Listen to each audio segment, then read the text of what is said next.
আসসালামু আলাইকুম রহমতুল্লাহি ওবরাকাতুহ। আজকে আমরা আরও একটি জাল হাদিস নিয়ে আলোচনা করব। যেই জাল ঘটনাটি সমাজে অনেক বেশি প্রচলিত, অনেক বড় বড় বক্তাদের মুখ থেকে এই জাল হাদিসটি শোনা যায়। তো সেই ঘটনাটা আমরা অনেকেই শুনেছি যে একবার রাসূলুল্লাহ সাল্লাল্লাহু আলাইহি সাল্লাম হযরত জিবরিলকে বললেন, হে জিবরিল, আপনার বয়স কত?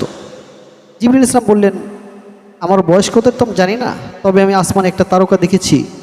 সেই তারকাটা ৭০,০০০ বছর পর পর আকাশে উদিত হয়, আর এই তারকাকে আমি ৭২,০০০ বার দেখেছি।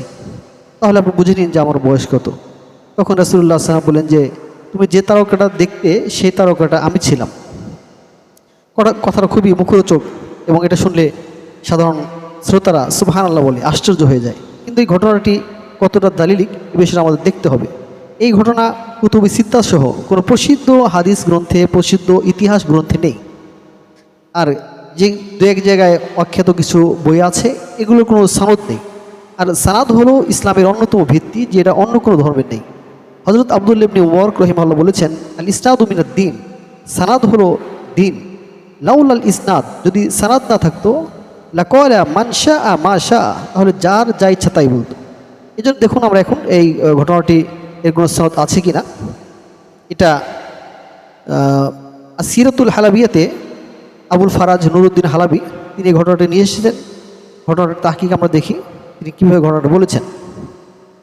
এটা যদি আপনারা দেখেন সিরাতুল হালাবিয়ার এটা প্রথম খণ্ড ৪৯ পৃষ্ঠাতে তিনি বলতেছেন যে রায়তু ফি কিতাবি আত-তাশরিফাতি ফিল খসাইসি ওয়াল মুজিজাত, আমি আত-তাশরিফাত ফিল খসাইসি ওয়াল মুজিজাত এই কিতাবে দেখেছি। ওয়ালাম আকিফ আলা ইসমে মুআল্লিফিহি, কিন্তু এই কিতাবের লেখকের নাম আমি অবগত হইনি। এই কিতাবের লেখককে সেটা আমি জানি না। তাহলে যে কিতাবের লেখকের নামই নাই, তাহলে সেই কিতাবের সানাদ আসবে কী হবে? তো এটা কীভাবে এসেছে? সেই কিতাব অখ্যাত কিতাবে এসেছে যে আন আবি হুরায়রা রাদিয়াল্লাহু তাআলা আনহু আন্না রাসূলুল্লাহ সাল্লাল্লাহু আলাইহি ওয়াসাল্লাম সাআলা জিবরিলা, হযরত আবু হুরায়রা রাদিয়াল্লাহু আনহু জিবরিল আলাইহিস সালামকে প্রশ্ন করলেন। এখানে আবু হুরায়রা রাদিয়াল্লাহু আনহুর কাছে কে শুনেছে? এই যে সানাদটা, এই চেইনটা, এই সানাদটা এখানে নেই। ডাইরেক্ট বলতেছে আবু হুরায়রা থেকে বর্ণিত, তাহলে এর কোনো ভিত্তি নেই।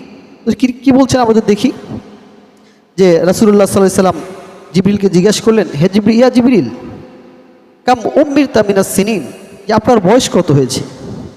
জিবরিল ইসলাম বললেন, ফাকালা ইয়া রাসূলুল্লাহ সাল্লাল্লাহু আলাইহি ওয়াসাল্লাম লাস্তু আ'লাম, আমি জানি না যে আমার বয়স কত। গয়রা আন্না ফিল হিজাবির রবে, তবে আমি চতুর্থ আসমানে দেখেছি নাজমান, একটা তারকা। সেই তারকাটা ইয়াত্তালিউ ফি কুল্লি সাবঈনা আলফা সানাতিন মাররাতান, প্রত্যেক ৭০,০০০ বছর পর পর এই তারকা একবার উদিত হতো আকাশে, চতুর্থ আকাশে। রাআইতুহু ইসনাইনা ওয়া সাবঈনা আলফা মাররাতিন, আমি সেই তারকাকে ৭২,০০০ বার দেখেছি। ফাকালা ইয়া জিবরিল, তখন নবীজি বলেন, হে জিবরিল, ওয়া ইজ্জাতি ওয়া রাব্বি জাল্লা জালালুহু, মহান রবের কসম করে বলছি, আনা যালিকাল কাওকাব, আমি সেই তারকা ছিলাম। এই ঘটনাটা দেখলে এটার কোনো ভিত্তি নেই, কোনো সনদি নেই, কোনো হাদিসের গ্রন্থ নেই, সহিহ কোনো হাদিসের গ্রন্থ নেই, এবং কোনো তারিখের ইতিহাসের গ্রন্থেও এই হাদিসটি নেই, এই ঘটনাটি নেই। এই ঘটনাটা পুরোপুরি একটা বানোয়াট ঘটনা।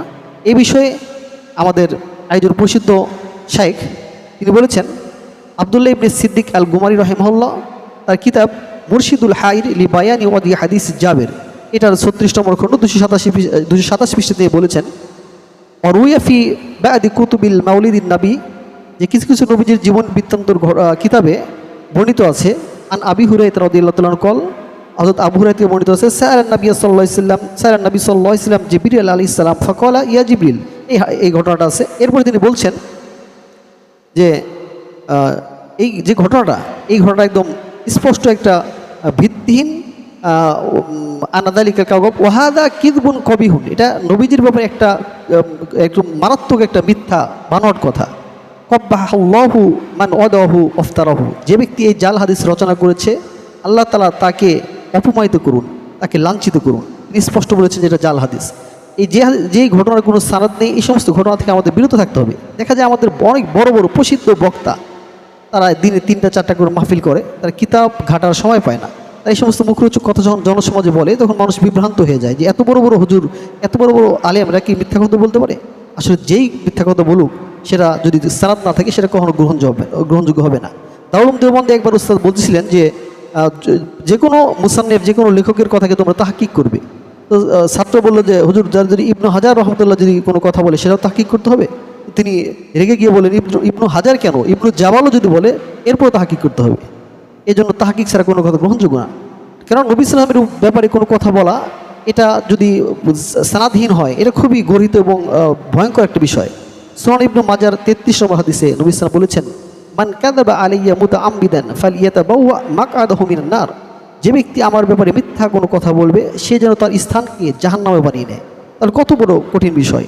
এই জন্য এই সমস্ত আমরা বানোয়াট কথাবার্তা থেকে, কেসা কাহিনী থেকে নিজে বিরত থাকবো, মানুষের মধ্যে এগুলো প্রচার করা থেকে বিরত থাকবো। আল্লাহ তাআলা আমাদেরকে প্রত্যেককে সহিহ হাদিস এবং সানাদ সহকারে কথা বলার মতো তৌফিক দান করুন। আসসালামু আলাইকুম ওয়া রাহমাতুল্লাহি ওয়া বারাকাতুহু।